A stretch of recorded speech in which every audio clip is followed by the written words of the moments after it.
Yes, go ahead. You are Yeah. audible and visible. Yeah. Good evening, sir. Okay. So I think that was Dr. Uman Dhruv, sir. I think it's well, a lot of credit goes to him for this idea. So thank you, sir, for having it. Okay. So we'll, without any further ado, we can begin. So, like I said, the topic today is classifying diabetes mellitus. We'll see what was the conventional classification, and then we'll go on to what would be a potentially a new classification and what some of the people have proposed as a potential classification for type 2 diabetes. So we'll start with a clinical vignette with a case to try to illustrate to you what is the importance of correctly classifying a patient with diabetes mellitus. So let me take a case here. So this is a case of a 17-year-old boy whose weight was 75 kgs. His BMI was 27. So technically he would be categorized into the obese category for Indian patient. He has a strong family history of diabetes mellitus. Now he presented with history of polyuria, polyphagia, and unintentional weight loss. His random sugar was 421 when he first came. His urine ketone was +1, but he had no acid. He had no acidosis. So I request everyone to mute themselves so that. Yes.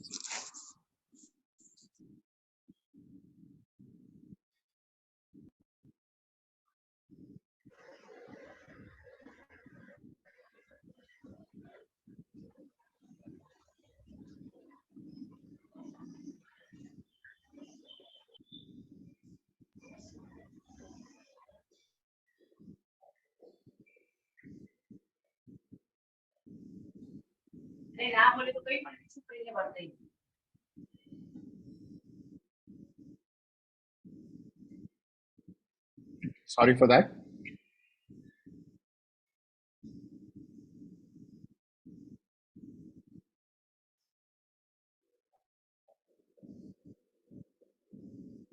Okay. So we are talking about a 17-year-old boy with weight of 75 kgs, BMI of 27, who presented with random sugar of 421. His urine ketone was +1, but he had no acidosis. So he had ketosis, but no ketoacidosis. So that was the presentation. And very rightly, he was started on basal bolus insulin by his physician, right? So this is the initial presentation of this boy. Now, after 4 weeks, he presented to when he came to us. He had recurrent hypoglycemia with the same doses of insulin. Insulin doses were titrated a bit, but he started having hypoglycemia, which is also expected in any type 1 patient also because of what they go through, what is known as a honeymoon phase. But in the last week of that 4 week period, he had stopped his insulin on his own, right? Because of the fact that he was having hypoglycemia with the insulin. So when he came to us, his HbA1c was 12.1%. Sorry, this was the initial presentation when he first, based on his medical records. His fasting sugar was 350, post meal was 512. His urine ketone was +1. His GAD antibody that time was negative, and creatinine was 0.71, which was normal. But when he came to us after 1 month, when he was not on any treatment for a week, he had stopped his treatment. His fasting was 118, post meal was 164. His urine ketone that time was negative, creatinine was normal. So at that time, we did what is known as a mixed meal stimulation test. I'll discuss what this test is, and we'll also discuss the interpretation of the test. It was fasting C peptide was 3.9 and post stimulation was 6.24. So this was the post meal C peptide stimulation, and this is more or less pretty okay for this patient, right? So there are a few questions which we have in our minds. So what type of diabetes does this patient have? And how do you go about it? How do we go about treating this patient further? Because his initial presentation was pretty severe. So there are a few features suggesting of type 1 in this patient. So one is obviously the young age of presentation. He's 17 only. He again had ketosis at the time of presentation. He had obvious osmotic symptoms, which are suggestive of insulin deficiency. So what are osmotic symptoms? So when you have a patient who presents with weight loss, polyuria, polydipsia, visual blurring, these are all what are known as osmotic symptoms. These osmotic symptoms are features of relative or absolute insulin deficiency. So if a patient has these osmotic symptoms, you should think of insulin deficiency, and such patients should always be on insulin unless proved otherwise, right? At least at that point of time. So whether it's a type 1, type 2, that can be classified at a later date. But when you have such a presentation, these patients should be on insulin, right? There is absolutely no doubt about these things. Right? Okay. But then there were certain features which are atypical for type 1 in this patient. Now, if you see, the patient has a strong family history of type 2 diabetes. And contrary to what a lot of people us believe, it is actually the type 2 diabetes, which has a stronger family link compared to type 1. Type 1 patients may not have a family history. Being an autoimmune disease, they could present suddenly. This was an obese child. The mixed meal stimulation results, as currently seen, were absolutely pretty much okay. So that again, kind of suggests that you're not dealing with a typical type 1. Negative GAD antibodies, though I'll not give too much importance to this. A lot of times the antibodies can be negative. And the patient stopped insulin on his own since 1 week, and there was no worsening of glycemia. Again, this could happen in patients on honeymoon phase of diabetes, but this is again a relatively unusual feature for this patient. So we'll discuss this clinical vignette again at a later part of the presentation. I will come back to this case again. But how do you currently classify patients with diabetes mellitus? What's the current classification of patients with diabetes? Okay. So the current classification as given by the latest American Diabetes Association ADA 2023 guidelines is as follows. So you classify your patient as having type 1 diabetes, as having type 2 diabetes, what is known as third type, which is specific types of diabetes due to other causes, and gestational diabetes. So these are the 4 categories of diabetes as classified by ADA currently. If you talk about specific types of diabetes, you have genetic defects in the beta cell function. You could have genetic defects in the insulin action. You have disease of the exocrine pancreas. Now remember, this comes 1. This is type 3. If you see, it's not the classical term type 3, but this comes 1, right? A, B, and C. That's why sometimes off-label, pancreatic diabetes is also known as type 3C diabetes, right? Because of a colloquial reason, because somebody said that, this falls as, this is type 1, this is type 2, and this is 3, and this is 3A, B, C, right? So it says that's why it is type 3C diabetes. It's not an actual official terminology, but disease of the exocrine pancreas leading to diabetes is also sometimes colloquially known as type 3C. It could be because of endocrinopathies like Cushing syndrome or acromegaly. It could be drug or chemical induced. An important drug that causes diabetes is steroids. It could be because of infections. It could be because of some uncommon inherited metabolic defects, or it could be because of some other genetic syndromes associated with diabetes. So these are all specific forms of types of diabetes. This is type, not the third type of diabetes, not type 3. That's not the right term to use. And the fourth would be gestational diabetes. So this is the current classification. Now we are okay with the current classification. It's not perfect. It's okay. But there are certain problems with the current classification. Why the current classification is not perfect? See, first and foremost, type 1 and type 2 diabetes are not clearly defined entities. So of course, in most cases, a lot of patients will be typical type 1. In a lot of cases, patients will be typical type 2 diabetes. But they're not clearly defined entities, and there could be sometimes confusion in these. The type 2 diabetes is not subdivided. So type 2 diabetes being a extremely heterogeneous condition needs further subclassification, because every type 2 diabetes patient is not the same, right? Type 2 diabetes also has different types. And now we have so many medications available for type 2 diabetes that you need to further subclassify type 2 diabetes. And that's why, a lot of work is being done at that specific area. And the others group is a long group, again, without a clear subdivision. So if you look at the other non-specified condition, right? Specific types of diabetes, you have a long list of conditions without any, there's no similarity between these. There's no pattern which can be kind of placed here. So these are the problems with the current classification. So current classification is what we've been using.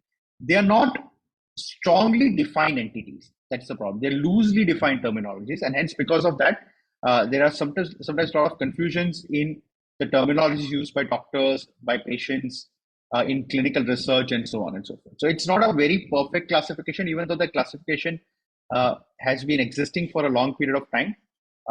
The classification is less than perfect, and hence, you probably have some issues with with the disease in itself. Okay. So before we go to further seeing of what would be a good way of classifying diabetes in general, let me first go back to what is the similarity between all forms of diabetes. So let's first talk about the unification, and then we'll go into subdivision, right? So first unifying, and then we'll divide. So, and this, I think the next few minutes are very, very important if you're treating any form of diabetes. So whether you are treating a patient with type 1, type 2, other forms of diabetes, it doesn't really matter.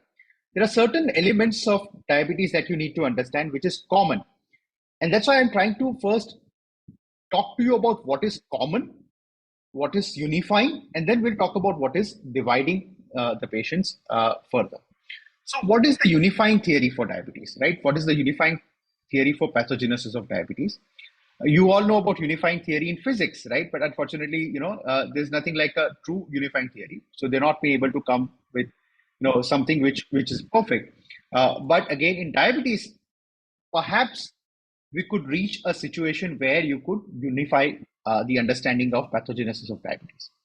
So any form of diabetes, whether it's type 1, type 2, other forms of diabetes, gestational diabetes, etc., is a disease which is an imbalance between insulin resistance and the beta cell function, right? So it's a disease which is an imbalance between insulin resistance and insulin production or beta cell function. So if you understand this concept, then you'll understand any form of diabetes. And in your mind, you'll stop dividing patients clearly on type 1, type 2 buckets. Rather, you'll be trying to see what could be the best option for treating this patient, right? So that's why it's very important to understand what is the unifying theory. Like I said, the unifying theory is that diabetes is an imbalance between insulin resistance and insulin production. Now, this theory holds true for any form of diabetes, right? Whether it's type 1 or type 2. So it's like this. You have a euglycemia situation or a homeostasis situation where the insulin resistance and the beta cell function are matching. So in this situation, the patient will not have hyperglycemia and the patients will maintain normal blood sugar. Now, what happens if the insulin resistance starts increasing? Okay, so let's say what happens. So let's say there's a person who is, a child, for example, like we saw, the 17-year-old. At the time of puberty, the child would have started developing insulin resistance. So insulin resistance of the child starts increasing. To match for this increase of insulin resistance, the pancreas increases the production of the insulin. So as insulin resistance keeps going up, the body tries to again maintain homeostasis by increasing the beta cell production.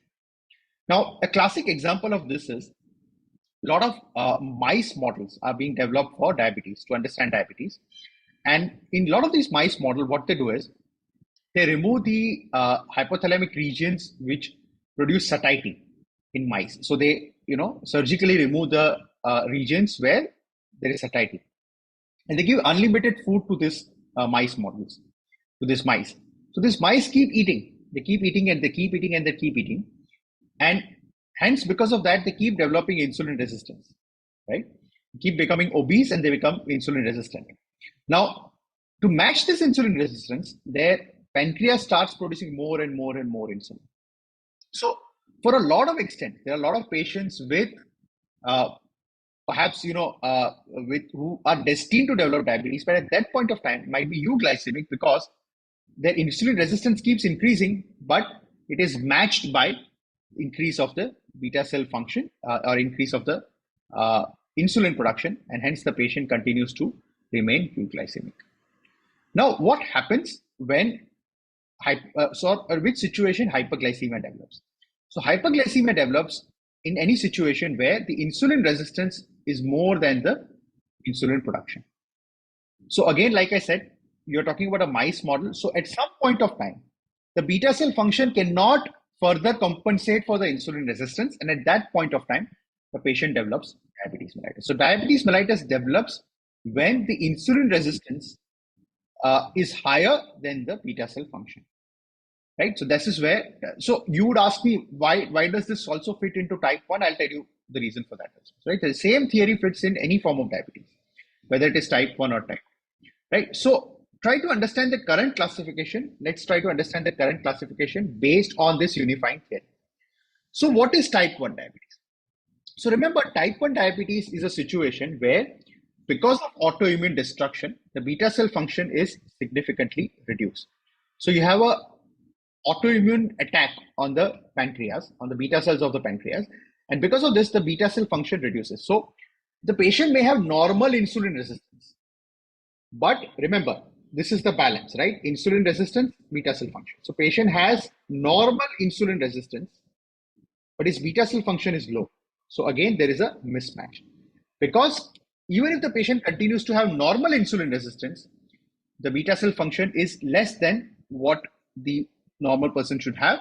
And because of that, the patient develops hyperglycemia. So any form of, remember, even in this case also insulin resistance plays a role. And even though I'm saying that these patients might have normal insulin resistance, in some situations, there is often a trigger which initiates the process of hyperglycemia, often an infection or inflammatory situation. You would have seen a lot of patients with diabetes have a history of recent viral infection or a history of, let's say, COVID-19 or something like that. They tend to have a recent history of an infection, fever, right? Some similar situation. And in that situation, that small trigger, right? It's like a matchstick, which triggers the whole process and leads to overt hyperglycemia, leading to the patient presenting with even with diabetic ketoacidosis. So even in type 1 diabetes, even though insulin resistance is not very high, the beta cell function is very low, leading to the development of type 1 diabetes. Now, if you see the stages of type 1 diabetes, this is very, very essential to understand. This, the patient, often there are patients who have genetic, variable genetic risk and environmental risk for type 1 diabetes. Initially, there is a first stage 1 of type 1. When at this point of time, right, the patient does not come to the clinician's attention, right? So this is a stage 1 of type 1 diabetes. This could be preceded by a triggering event. Now, we don't often know what this triggering event is. It could be an infection. It could be, some environmental trigger. We don't really know so far. So that's one of the challenges, right? So patients often develop type 1 diabetes, stage 1 of type 1 when they have antibodies. So these are the situations where the patient has the antibodies against the beta cells, like the GAD antibody, but the patient has not still developed diabetes. Now, the fact is that most of the patients in stage 1 eventually will go on to develop type 1 diabetes. So that's why there are a lot of immune-related drugs, like, for example, you heard about teplizumab, which is being developed at these two stages, stage 1 and stage 2. They are trying to reverse the process of autoimmunity or reverse the process of further beta cell destruction and preventing the patient to reach stage 3 of the symptomatic diabetes stage. So stage 1 is when of type 1 is when you have the autoantibodies, but you don't have,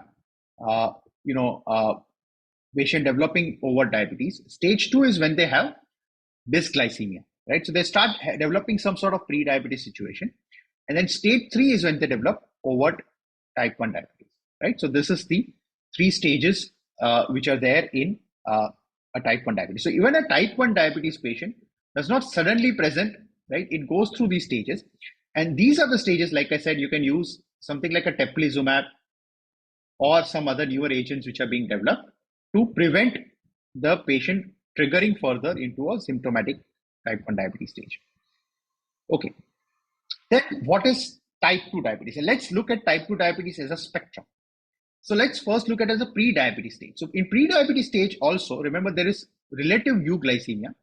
So what happens, like I told you, the insulin resistance has increased, but the beta cell function has also matched the insulin resistance. And because of that, the patient has been able to maintain more or less, though slightly higher than normal, but technically euglycemic range, right? And because of this increased insulin production, patients may have clinical features of insulin resistance like acanthosis nigricans and so on and so forth. Now, as the patient's insulin resistance keeps increasing, the patient goes into early type 2 diabetes stage where they start developing hypoglycemia. This is where the blood sugar starts increasing. So at this point of time, the beta cell function does not match the insulin resistance, and because of that, the patient develops hypoglycemia. Now, in a lot of cases, there could be just a mild reduction of beta cell function compared to insulin resistance. But in certain patients, especially a lot of Indian patients, they have, a more severe beta cell dysfunction initially, often because of glucotoxicity, right? Like, sugars go very high, and this glucotoxicity also produces a little bit of insulin resistance. Let me not confuse you, but the point is that there is a lot of patients have glucotoxicity, and they present with a more severe acute presentation of type 2, which is known as Flatbush variant of type 2 diabetes. Flatbush is it's a district in, or it's an area in Brooklyn. It's a poor income area. Mainly a lot of African Americans live there. And this type of diabetes was seen in Flatbush, which is part of New York. And here, what was seen with a lot of these young, you had obese, young, poor children from African American community who are obese, who presented with very severe form of diabetes with ketosis.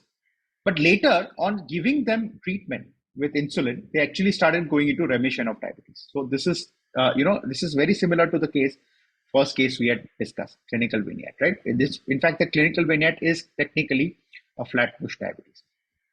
Okay. So this is early type 2 diabetes. And then you have, like I said, you have a glucotoxicity cycle in early diabetes. So you have hyperglycemia, which produces, of course, glucose being lost in the urine, and patient starts having osmotic symptoms. Now, to compensate for this osmotic symptom, the patient takes more calories. Remember, he or she is losing calories in the urine. This increased calorie produces more insulin resistance and more beta cell dysfunction, and then further, a stunning of the beta cell leading to further reduction of insulin situation, leading to more hyperglycemia. So this is the glucotoxic situation here. And then you have the late type 2 diabetes situation where insulin resistance reaches a point then when becomes static, right? But the beta cell decline continues to occur further. And you heard this term that diabetes is a progressive disease where the beta cell decline continues throughout the life. So that slow decline of beta cell continues throughout a long period of time. Now, of course, there are medications which can slow the decline, and there are strategies in which you can slow down the decline of the beta cell. But beta cell decline does occur over a period of time, and that later in the type 2 diabetes, this is what typically tends to happen. Now, so if you see the sequence in type 2 diabetes, what typically happens is, again, you will have a genetic risk and some amount of genetic risk, environmental risk factors, etc.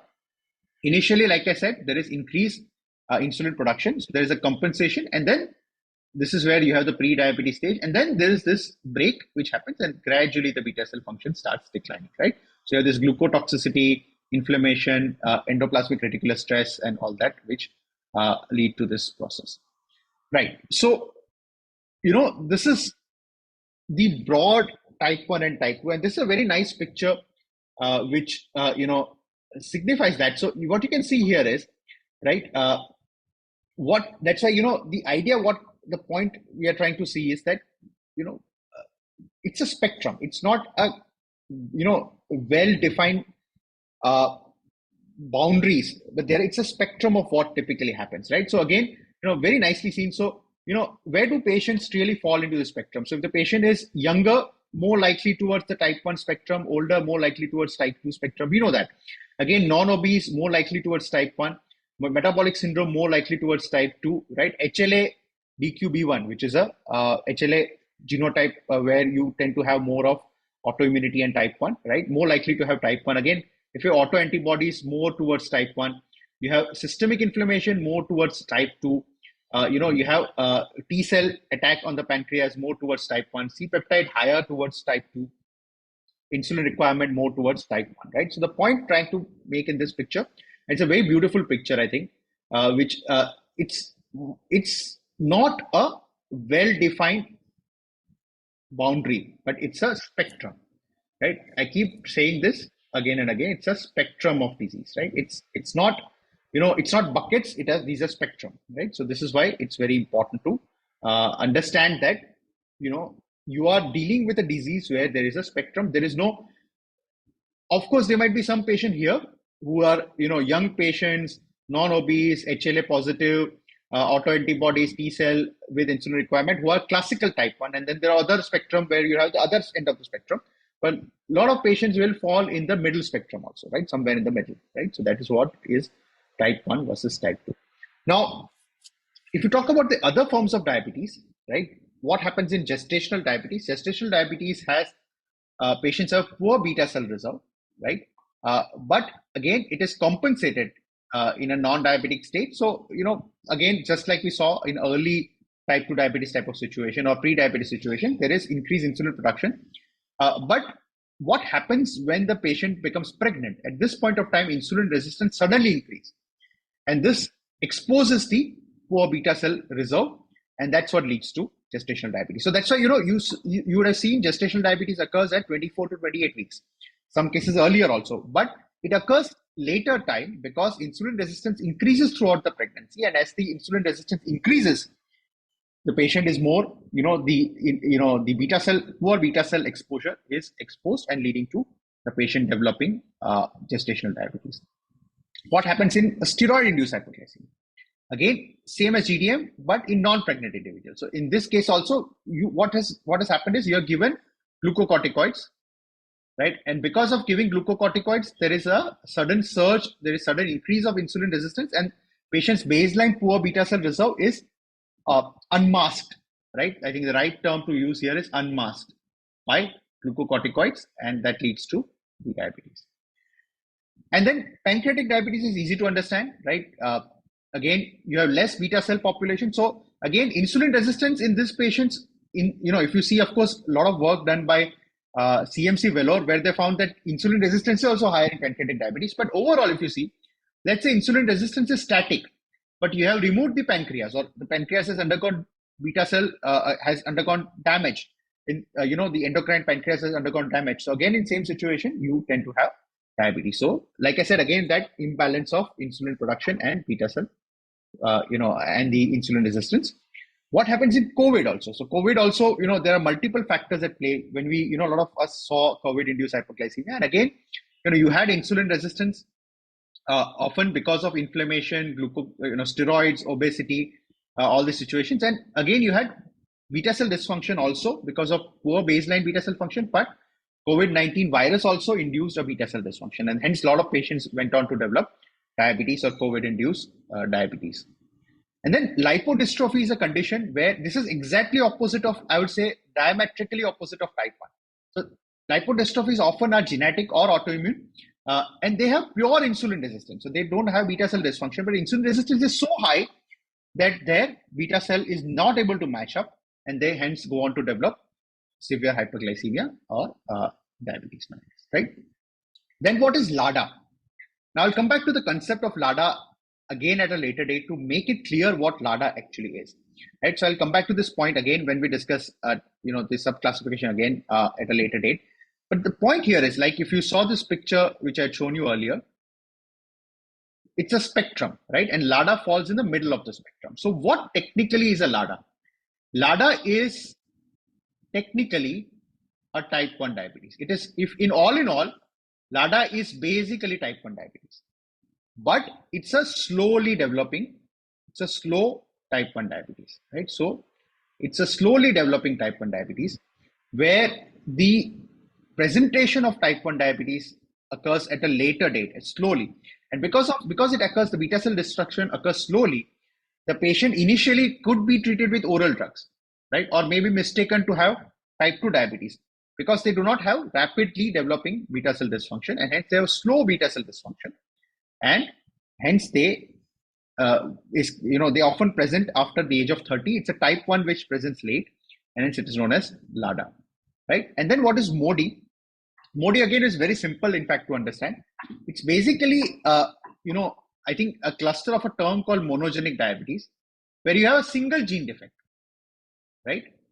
So type 2 diabetes is a disease of multiple polygenic genes, but when you have single gene defect, you have MODY or monogenic diabetes. right? It could be monogenic diabetes. Neonatal diabetes is also part of monogenic. So I think the better term than MODI is monogenic diabetes. Right? This is a better term to use. But they have a single gene defect leading to specific forms of diabetes, right? There is a nice, you can take a screenshot of this if you want. It's a nice algorithm. There are existing, but this is one which is very practical, I think. It's a practical algorithm of identifying which patients are more likely to have MODI, or in which patients you should send a genetic testing. So typically a young patient, less than 30 years of age. Now this will be two situations. Either the patient is treated with insulin or not treated with insulin. If the patient is not on insulin, again, you check for the GAD antibody, right? So patient who is having diabetes, young patient, not having antibodies positive, right?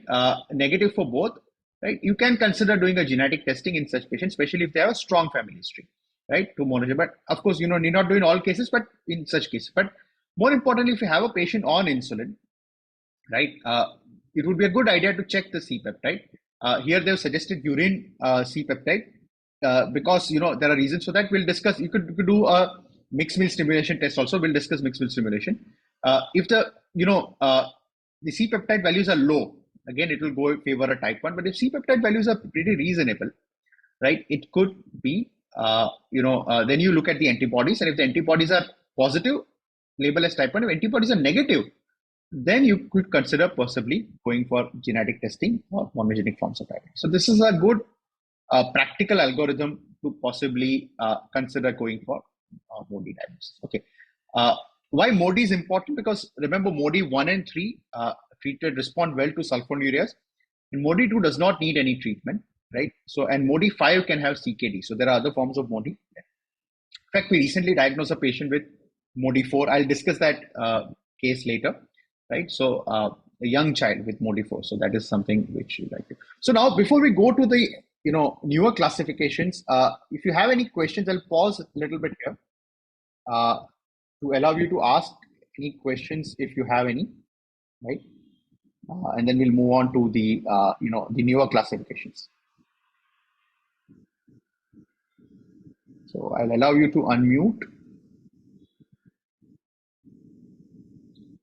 Okay, if you have any quick questions, would allow to take them, and you could ask them. If you can unmute yourself and ask. You can post your questions in the chat. Yeah. You can post the questions also in the chat. Okay, now quick question from my side. So the patient which you saw, right? Yeah, we'll come to. Somebody has asked C-peptide cutoff. We are discussing this point in detail. So we'll come to this point in a minute. Okay. So the case which you had discussed in the beginning, right? So this is, you had this young patient who will discuss the, yes, Paras, we'll discuss C-peptide fasting, sugar matching, interpretation, all these practical points we'll be discussing in the next few slides. But what do you think the patient who initially presented, the first case that I discussed, what do you think the patient had? Anybody would like to comment? Was it a type 1? Was it a type 2? Was it Lada? Was it another form, some other form of diabetes? Okay, so you can keep posting the questions in the chat, right? If you have any comments or questions, you can, like I said, this is an academic session for your learning. So it would be good, to engage and, keep asking questions so that, we can get more output out. Okay, so let me continue the presentation here. So now let's look at a newer way of classifying diabetes. So what we discussed so far is that we discussed situations where you had the classical classification, and then you had a unifying theory, which said that actually those classical classification are not very applicable, and hence perhaps, they're more of a spectrum rather than buckets. So let's look at some newer classification, right? And the reason for developing this newer classification is that, like I said, the current classification may not be that perfect. So one group which attempted to do a newer classification, which actually, in fact, is something which is now widely used. And I'm sure, by the time a lot of, the DNB and MD medicine students who are learning right now, maybe perhaps in a decade, we'll be, using these type of classifications more than the current classification. So, Ehlqvist, right, from Sweden, actually did a very elegant study, they did something very simple. They took newly diagnosed adult onset diabetes and they did a cluster classification of these patients using 6 variables. We'll see which variables they use. And they identified different clusters of diabetes. Now remember, these are not type 1, type 2 patients. These are any patient who presented with diabetes, all patients who presented with new onset of diabetes. They looked at what kind of group does the patient fit into. So they found that the patients fit into 5 clusters. You had severe autoimmune diabetes, you have severe insulin deficient diabetes, you have severe insulin resistant diabetes, you had mild obesity related diabetes, and you had mild age related diabetes. So these were the 5 subgroups, 5 clusters in which the patients could be fit into, right? So this is what is known as the Eliquis classification or the Swedish classification. In fact, like I said, in future, this is the classification we could be perhaps using. So cluster 1, cluster 2, cluster 3, 4, and 5, right? Remember, again, these are all spectrums and not, well-defined entities, but what you understand is that we have to see what patient fills into what spectrum. Okay, we'll see the practical implications of this in the next few minutes. Now, what are the variables? Like I said, there are 6 variables they use. And what are the variables that they used for this cluster classification? So, use age at the diagnosis. So, younger the patient, the more likely the patient fit into severe autoimmune diabetes. This severe autoimmune diabetes is basically like type 1, right? This is basically like type 1. The others, at least these are more like type 2. Right? Okay. So, age of diagnosis, the BMI of the patient, the HbA1c at the time of presentation, the GAD antibody, and they looked at 2 insulin-related parameters, the HOMA beta, which is the marker of the beta cell function, and HOMA IR, which is the marker of insulin resistance. So these are the situations on which they develop these clusters. Okay, so this is one newer way of classifying diabetes mellitus.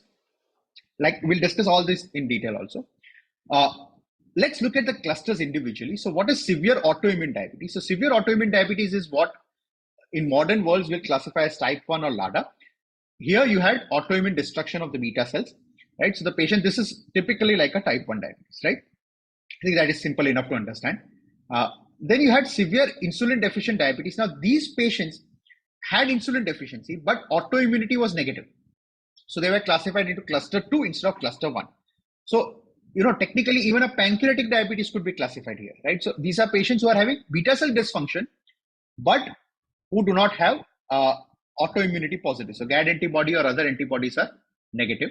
Again, they are mainly beta cell dysfunction, which is not of autoimmune origin, right? May not be. Sometimes patient could have autoimmunity, but the antibodies have become negative. It is quite possible. But basically they were cluster 2. So cluster 1 and cluster 2, if you see in these clusters, these 2 clusters are like possibly type 1, and these patients require basal bolus insulin therapy, right? So that's the cluster 1 and cluster 2, right? Okay. Then you had cluster 3, which is severe insulin resistant diabetes, in which the main problem, remember, there are 2 problems: insulin resistance, beta cell dysfunction. Cluster 1 and 2, the problem was beta cell function dysfunction. Cluster 3, now the problem mainly is insulin resistance, right? Beta cell dysfunction is also there, but they mainly have insulin resistance. That's the main problem. These patients had higher risk of developing diabetic nephropathy. Again, as a rule of thumb, I'll tell you what these and subsequent classification have found, that those patients having more insulin resistance tend to develop more diabetic nephropathy, and those with more beta cell dysfunction tend to develop more of retinopathy, right? So amongst the complications also, there are challenges, but eventually what happens is patients have both, but in long course of time if they're not treated properly. But this is what initially they have a higher risk. And then you look at mild obesity related diabetes, where you have beta cells. So this is the 4th type, where the beta cell dysfunction is only minor. Insulin resistance is mainly the main problem, right?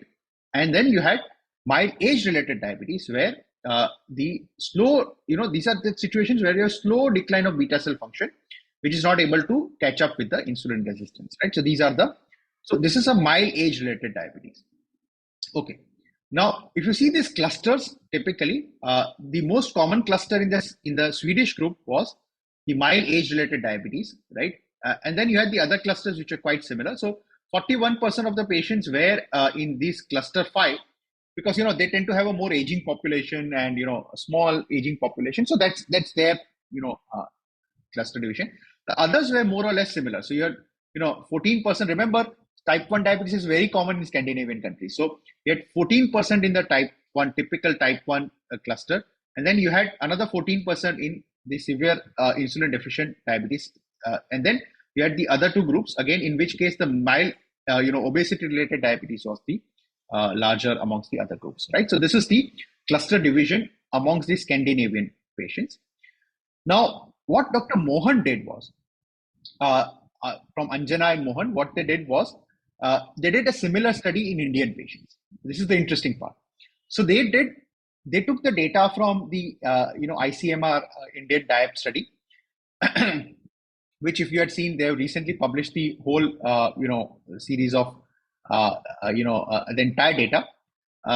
So if you look at the cluster classification done by Dr. Mohan, in Scandinavian countries, they actually found 5 different clusters. Here what they did was they removed type 1, right? So they removed the patients with type 1 diabetes, right? So this is a cluster which is exclusive to type 2 diabetes. So these are technically not type 1 diabetes.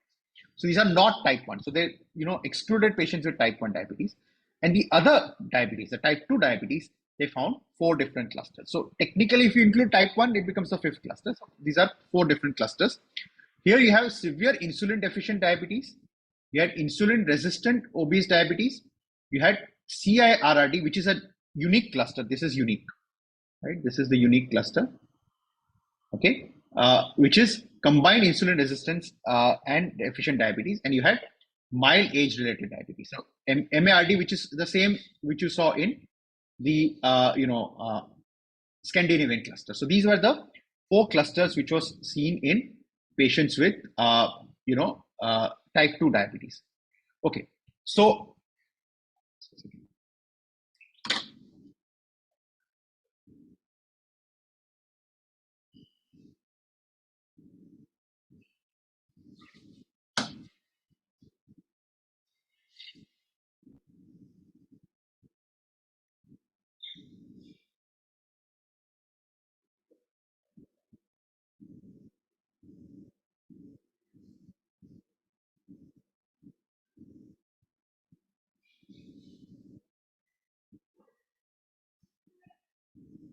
okay, so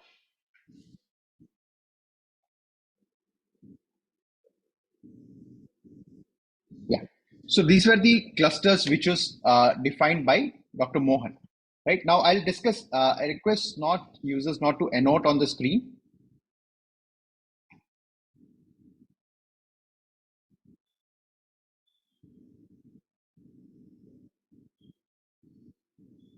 Okay, fine. So these were the clusters which was defined by Dr. Mohan.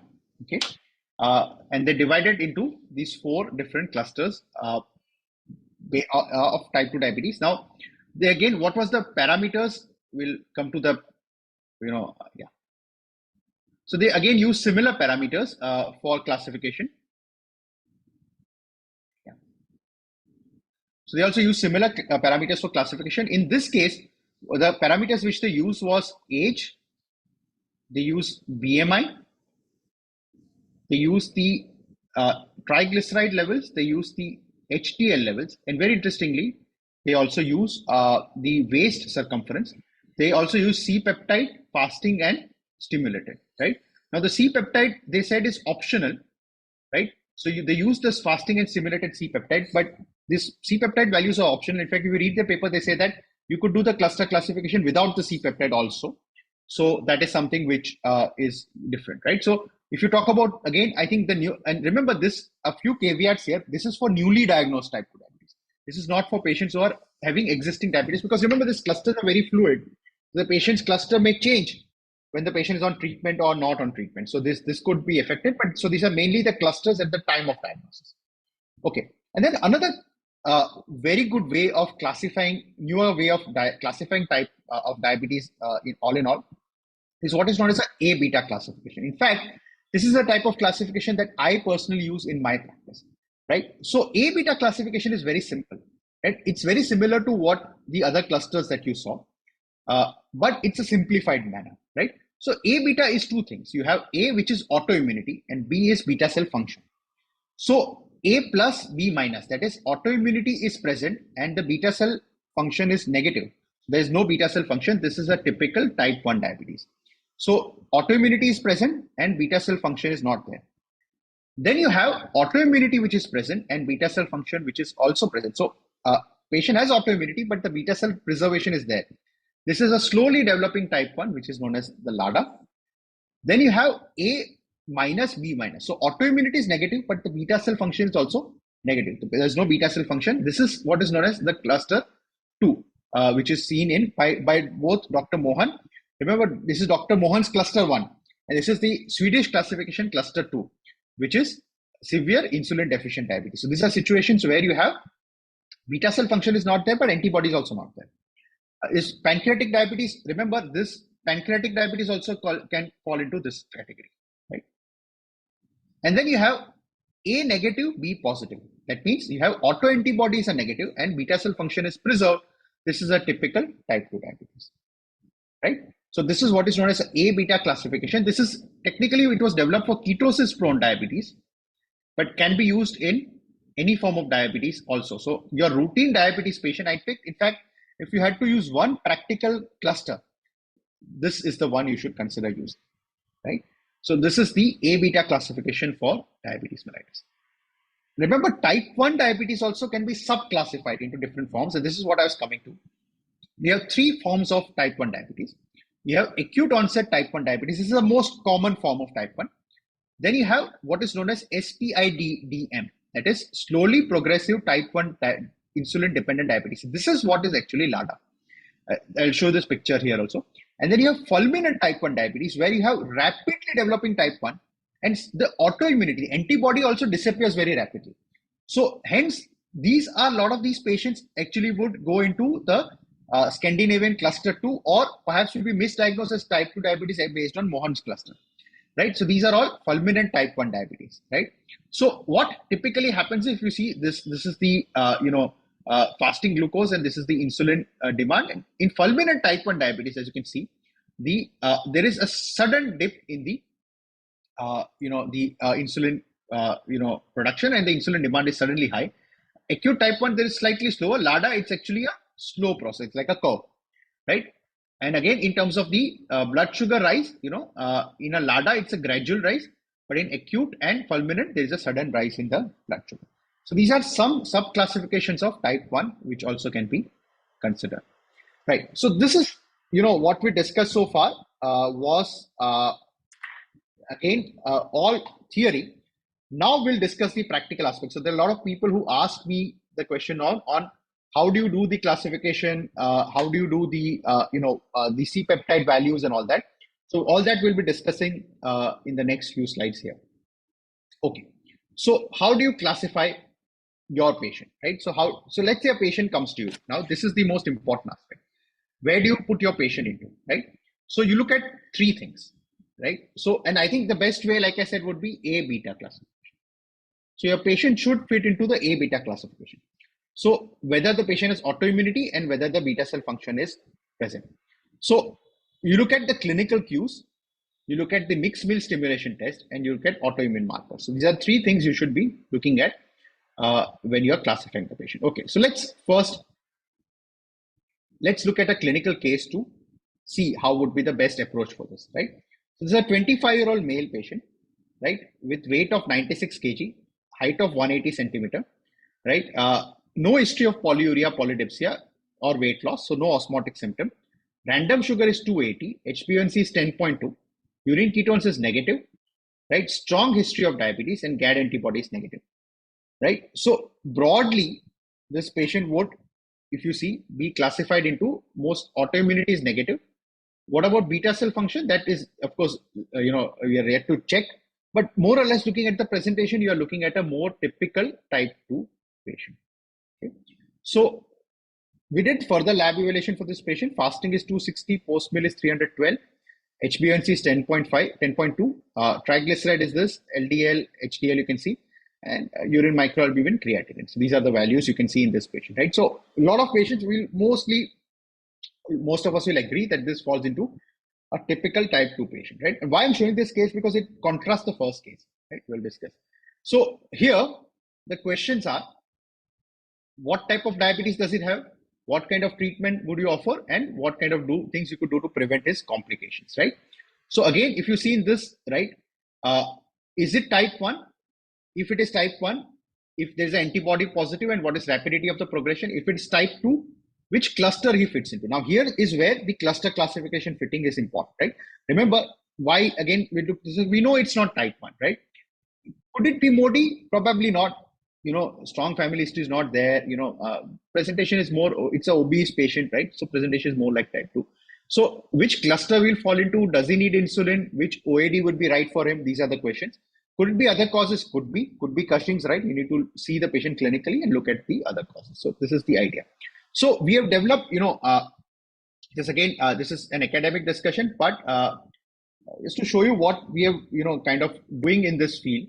So actually developed a tool which you are developing called diabetology.co.in that does this cluster classification, right? So let me give you an example. So what you do, this is available right now free of charge. You can try this out. So you open this, you go to diabetology.co.in, right? And you open this up, and we are in that process of development, but currently we have almost completed the first prototype. So you enter all this data. So in this patient, we entered the data. The 25-year-old male patient, no osmotic symptom. Then he is asking for, cardiovascular risk factors. So is it smoke? Is the patient a smoker? All these things we'll just skip, right? So enter all the, clinical parameters of the patient, age, weight of the patient, base circumference, triglyceride, LDL, all these things, right? Creatinine. So let's, we all know that we've seen the data. So you enter all this, and then you click get recommendation, right? And here it will give you the cluster. So we have done something very, very ingenious, I would say. We have done something called a Euclidean distancing. So we have taken the clusters given by Dr. Mohan. We've taken the raw data, and we have tried to fit patients using Euclidean distance on that cluster. So when we are able to do that successfully. So in this case, you can see the patient fits best into cluster 3, which is the combined insulin resistant and insulin deficient diabetes. And true to what Dr. Mohan said in their paper, they did not use, we are not, in this patient, for example, we have not used C-peptide, right? The option of including C-peptide here, the fasting and stimulated, but it is optional. So even without that, if you do, you will get the data. So you did all this, entered the data. You can see the patient fits into cluster 3, which is combined insulin resistance and insulin deficient diabetes. Why this patient fits into cluster 3? You would say, not in cluster 2, insulin obese related diabetes, because you see this patient has severe hyperglycemia. It doesn't have mild and probably has some beta cell dysfunction also, right? Does this patient need insulin? Yes, the patient needs insulin. Patient has severe hyperglycemia, HbA1c is 10, fasting is 290, post-meal is 300. Again, diabetic, we looked at the DKD category. It will also tell you the CV risk category, whether the patient is, likely for diabetes remission. In this case, likely no. What would be the personalized HbA1c target? Young patient, probably you can consider HbA1c less than 6.5. It also tell you the medications which the patient should be potentially given and the justification for that. So, right, it suggests statin, telmisartan, insulin, it is suggesting, metformin, it is suggesting gliclazide, right? So these are all the treatment which it has suggested in this patient, right? So this is just an example. You can try out some of your other cases also. So this is a simple way of doing this process, and this is using the software which we are developing, which is called diabetology.com. But let's look at practically without the software how you can do it, right? So clinical cues. So first of all, what are the clinical cues towards a beta cell dysfunction? So look at, this we already discussed, what are the symptoms which are suggestive of beta cell dysfunction. And when you have beta cell dysfunction, the patient is mainly catabolic, right? So what are the symptoms? You could have unintentional weight loss. You have the 3 P's, polyuria, polydipsia, polyphagia. You have fatigue. You have change in vision, and you have diabetic ketoacidosis. So these are all suggestive. These are all symptoms suggestive of a beta cell dysfunction situation. What are the symptoms of an anabolic or insulin resistant state? So weight gain, if the patient is having,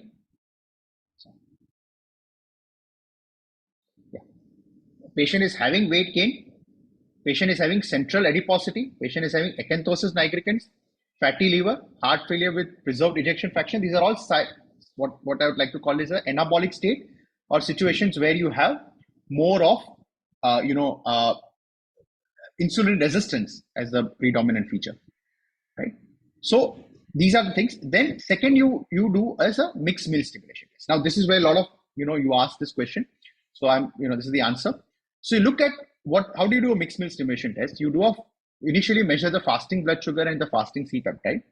After that, you can give a liquid mixed meal which contains Ensure Plus powder, 6 scoops in 200 ml of water. This is the standard preparation. You can do this standard test, right? And after 90 minutes, you measure the blood sugar again and you measure the C-peptide again, right? So this is the mixed meal stimulation test which you can do. In fact, if you have done a mixed meal stimulation test, you open the software, you can put the data in the software, it will give you the mixed meal stimulation data also. It will give you the calculations for that and the interpretation of that also, right? So this is where, a lot of your questions will be answered. So what we have done is, as again, a unique way, we have done, instead of giving single values, what we have done is we have again made a spectrum and a scoring system for mixed meal stimulation, right? So if patient has a whatever the fasting blood sugar, if the C-peptide value is less than 0.24, right? This is category, this gives you 5 points, right? If the fasting is between 0.2 to 0.6, it gives a score of 3.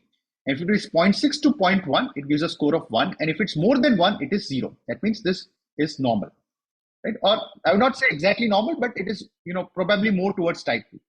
And then you do post-stimulation values.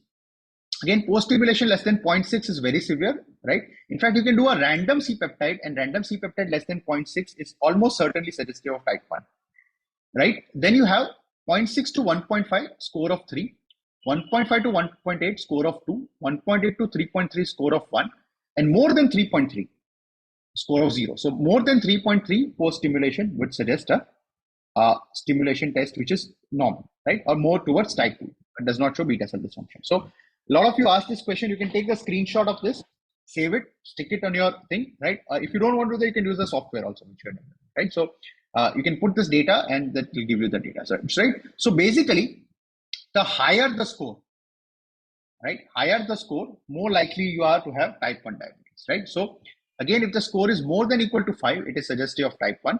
If it is 3 to 5, it is suggestive of type 1 again. This is strongly suggestive of type 1. This is suggestive of type 1. If it is between 0 to 3, it is unlikely to be type 1, but it could be close, right? Again, you need to see close follow-up of this patient. If it's 0, it is not type 1. It is type 2, right?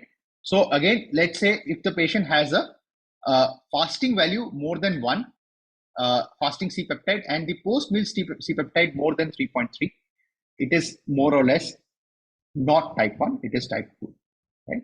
So this is the interpretation. And remember, it is better to do this test when the patient after some initial treatment is given. So don't do it when the patient is in glucotoxic state, right? Like we saw in the first case, when the patient first came, he was in glucotoxicity, but we did this test after the patient, after 4 weeks, that is after 1 month, right? And that gives you a more accurate result, because if you do it in a glucotoxic state, your C-peptide values will be very low. You often misclassify this patient as type 1, right? So this is one of the challenges, right? So this then comes to what treatment to use and when. So this is the most important aspect of the whole thing, right? Now, again, like I said, made the software for this. You can, put things in the software will give you the data. But the point is that, clinically, you should know what to do and when, right? So when you have a patient with more catabolic features, so when you have a patient with, beta cell dysfunction, in these cases, you need to give drugs which counter this. For example, you can give insulin, sulfonylurea, or pioglitazone, right? These are drugs which have anabolic feature, right? So this is one way of treating the patient based on the classification, right? However, if you have a more anabolic feature, you have more insulin resistant features, you need to give metformin, GLP, or SGLT2, right? These are the drugs which are best for patients having anabolic features, right? Now, this is of course insulin resistant, so we'll keep this aside, right? I'll discuss this point a little further in a minute. When to use insulin? Patient having catabolic features of beta cell depletion, mixed meal score more than 3, right? Where we saw, right, this patient should be on insulin. Patient presenting with diabetic ketoacidosis, and any patient with random C-peptide less than 0.6 is a candidate. Remember, it's nanogram per ml. A lot of you might have values in millimoles per liter. So you need to do the conversion, right? You can do the conversion, right? So, but here we are given values in nanogram per ml. That is where what our lab gives us. So that's why that's what you use, right? So these are the situations where you need to use insulin. Again, it's important to identify which patients you'll not use SGLT2, for example, right? So any patient with, again, prominent catabolism, patients with features of exactly opposite of what, right? So these patients where you will use insulin, these are the patients where you will not use SGLT2, right? Mixed meal score more than 3, diabetic ketoacidosis, and random C-peptide less than 0.6. So these are, it's actually the same points, right? These are the patients where you will not use SGLT2 because there is a risk of precipitating ketoacidosis, right? So this is the whole presentation, right, about neuroclassification. Just I'll summarize the key points which we discuss in detail. So the current classification of diabetes as per ADA 2023 is type 1, type 2, specific other causes, and gestational diabetes. And we looked at specific other causes in some details. There is a unifying theory for pathogenesis. Remember, diabetes is a spectrum, not buckets. It's an imbalance between insulin resistance and insulin production, beta cell insulin production. So in a type 1 diabetes, a typical type 1 insulin resistance may be static, but the beta cell function is very low. In a typical type 2, insulin resistance is high, but beta cell function is more or less static, right? So that's what typically happens. And then you have 5 clusters as per the Swedish classification, which is severe autoimmune diabetes, severe insulin deficient diabetes, severe insulin resistant diabetes, mild obesity related diabetes, and mild age related diabetes. Now, treating these conditions, remember, these 2 conditions you will use insulin. So when you have severe insulin deficient, severe autoimmune and severe insulin deficient cases, you will use insulin. Severe insulin resistant diabetes, this situation, you might need to use insulin in some patients, but you will use metformin because there is insulin resistance, and you'll use other drugs which like pioglitazone, etc. You can use this, right? Mild obesity related diabetes can easily be treated with metformin, and you can use an SGLT2 inhibitor if necessary. And mild age related diabetes, these are most milder cases where you can just use metformin or metformin plus DPP4 inhibitor, right? So this is what you need to use. And again, if you see the clusters given by Dr. Mohan, severe insulin deficient diabetes, you use insulin.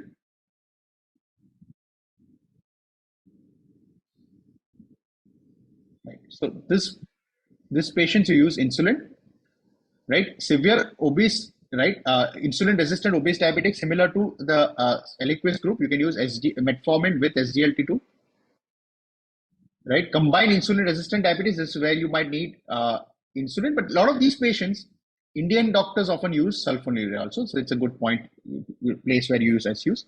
And then mild age-related diabetes, this is where you need to consider giving a metformin with DPP4 inhibitor. And again, this is A beta classification where you have A standing for autoimmunity and B for beta cell function. And autoimmunity positivity, beta cell function negative is type 1, and the other is autoimmunity negative with beta cell preserve is type 2. Right, and then you have subtypes of type 1, which you already discussed, right? Any patient you need to see from a precision diagnosis perspective. We talked about mixed meal stimulation test. We saw the protocol. It's very simple to do, right? Why do you need to do this standardized? Because the cutoffs are standardized, right? Based on the Sustacol or liquid meal. But you could also use random C-peptide, or you could ask the patient to have a meal, normal meal, and then post-meal C-peptide also. In fact, Dr. Mohan has used just like you do PP2BS, same way he has used a post-meal C-peptide. So they have not used Sustacol, right? They have confirmed with him personally, right? So this is the broad idea. And again, if you're, a lot of you would be knowing this, but we have an app called Notes in Endocrinology. So you can